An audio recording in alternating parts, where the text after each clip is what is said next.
Ladies, I am here tonight on the show, and tonight we're gonna talk about this Eagles Vikings game, man. This game was very sloppy, especially in that first half, the first quarter mostly, man. I think it was like 2, 3 fumbles by the Vikings.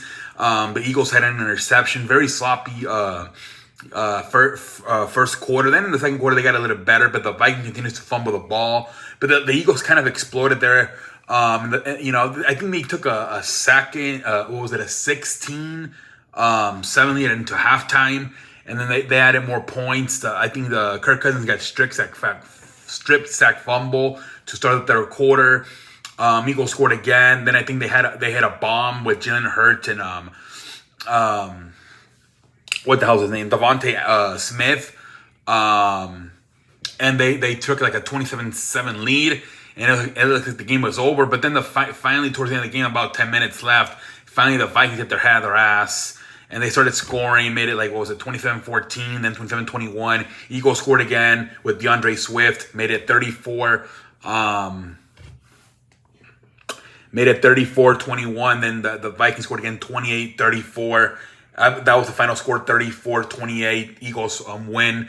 DeAndre Swift had a great game. I think he had, 175 yards rushing. He played really good. I think the Eagles as a team ran for over 200 yards. The biggest story in this game was the receiver, right?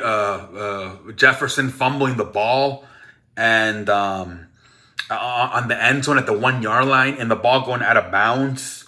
And they had to give the ball back to Philadelphia. If he would have scored that, it's very likely it would have been a touchdown. If they would have, maybe worst case scenario, put the ball at the 1 yard line, and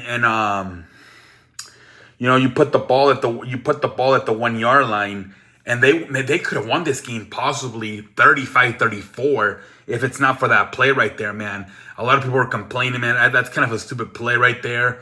But I don't know what you do though. I don't know what you do with that play. It is a fumble, but a lot of people hate the rule that the other team gets the ball at the 20 yard line. I don't know what you do with that rule, because when you fumble the ball, like outside of the end zone, you get it back, right? But when you fumble the ball in the end zone, you don't get the ball back. So it's kind of weird how they do that. How like when you fumble, like say at the 17 yard line, you get the ball back. But if you fumble at the end zone, you don't get the ball back if it goes out of bounds. It's kind of weird. Because if he would have kept the ball right there, they would have been at the 1 yard line. They would have scored a touchdown. That's probably the difference maker. The Vikings would have probably won the game 35-34 by 1 point. I don't know what would have happened. Maybe the Eagles scored a field goal and they win the game at the end 37-35. Who would have known what the hell would have happened? But that's a play where, like, it's damn, man. That's where it came. I think that was a big play in the game. It happened, what was it, like in the second, third quarter? But that's a huge play right there, especially because it was a one-possession game at the end there, 34-28. It's one of those plays you will scratch your ass and you don't even have Android to, like, what happens if they would have put the ball at the 1 yard line and the Vikings would have scored and they would have had 7 more points? Well, that would have meant they would have had 35 instead of 28, and the final score was 34-28, so they would have possibly maybe won the game at 1 point. Who knows, man? At this point, we don't know. We can only assume. But yeah, that's pretty much the game. It was a good game. Started off kind of slow, but became a good game at the end there. Let's look at the stats, man. Kirk Cousins, 44 passes completed, 31 of them, 364 yards, 4 touchdowns, 3 interceptions. But they had a shit ton of fumbles, man. Only ran the ball. That was the difference, man. 28. The Eagles ran the ball for 259 yards, where the Vikings only ran the ball for 28 yards. Huge difference maker right there. 259 to just 28 yards. Between them not even able to run the ball and the Eagles running the ball, and then the 4 or 5 turnovers. Huge, man. They shot them from the foot. Alexander Madison only 28 yards. Justin Jefferson had a really good game. 11 yards, 159 yards, 11 catches.